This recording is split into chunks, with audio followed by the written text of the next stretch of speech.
Medical Marijuana, a Personal and Public Health Perspective, Course Project Report by Madison Johnson.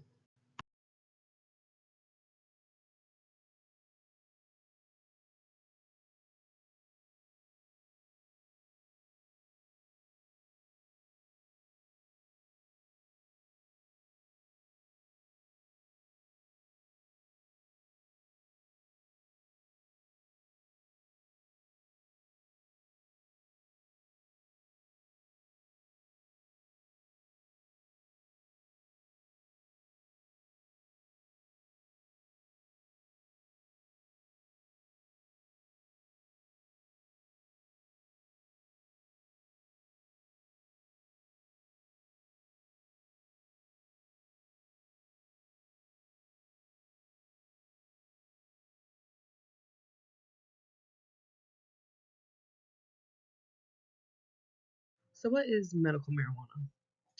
Well, medical marijuana refers to cannabis that is used specifically to treat medical conditions or symptoms. It's referred to as Mary Jane, reefer, weed, ganja. The plant contains two main active chemicals, which are THC and CBD. They work completely differently in the body to reduce pain, help with inflammation, improve appetite, anxiety, and much more. While medical marijuana is legal in many states, the laws are different everywhere, which can make access confusing. In this presentation, I'll explain what medical marijuana is, how it works, who it helps, what the risks are, and why it's becoming more and more common in healthcare.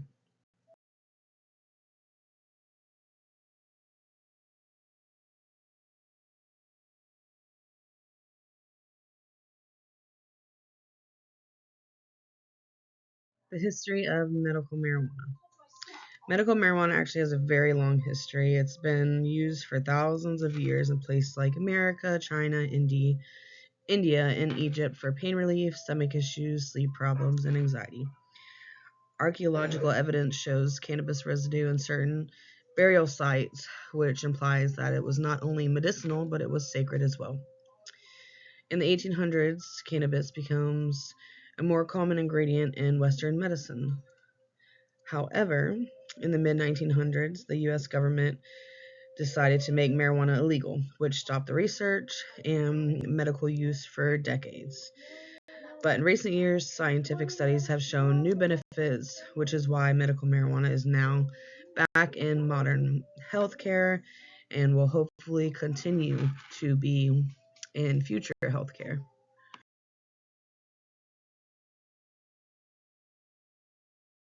How medical marijuana works in the body.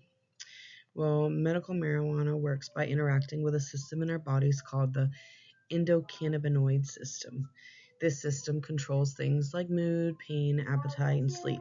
THC is the part of marijuana that produces a high, and it helps with pain and nausea, while CBD, it doesn't make you high, but it reduces the inflammation, anxiety, and seizures. Together, these chemicals help bring the body back into balance when something is wrong.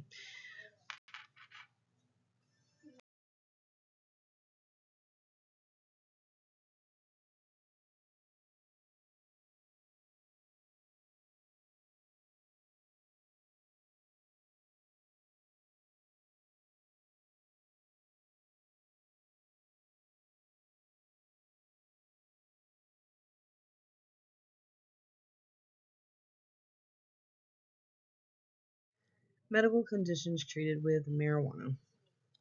Well, medical marijuana is used to treat a wide range of conditions. One of the biggest uses is chronic pain, like nerve pain, arthritis, back pain. We're seeing it a lot today for anxiety and depression. It is also approved for epilepsy for adults and in pediatric patients because the CBD can reduce certain types of severe seizures.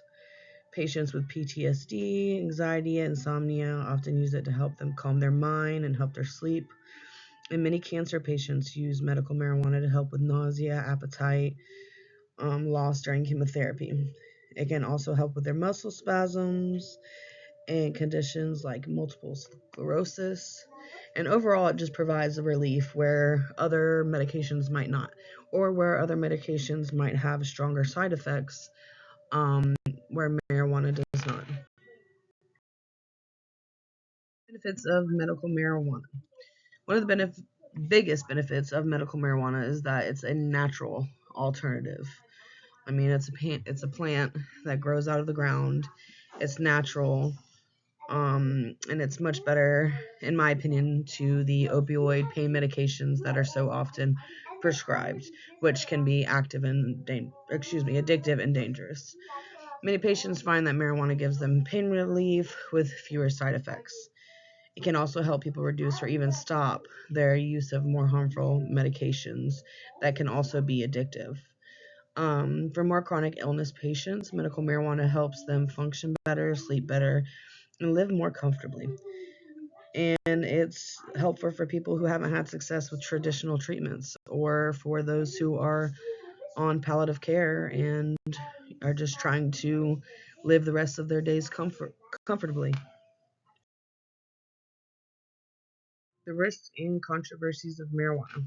Even though medical marijuana can be helpful, there are risks, just like any other prescription that you get in a pharmacy or over the counter. In the short term, it can cause dizziness, dry mouth, slow reaction time, which is why patients should definitely not drive after using it. Long-term use can sometimes lead to dependency, especially with higher THC products. Smoking marijuana also carries breathing risks, which nowadays kind of differs because there's so many alternatives to smoking it. There's edibles, there's creams, there's all kinds of things. It may also worsen symptoms in people with certain mental health disorders like bipolar disorder and schizophrenia. And legally, every state has different rules, so patients have to know the local laws. And lastly, federal restrictions make research kind of difficult because we still need to study more to fully understand the long term effects of marijuana. The future of medical marijuana, as well as my conclusion. Well, the future of medical marijuana is looking very promising, which is great news for someone like me who's very supportive of its medicinal uses. More states and countries are legalizing it, and each year more doctors support its use.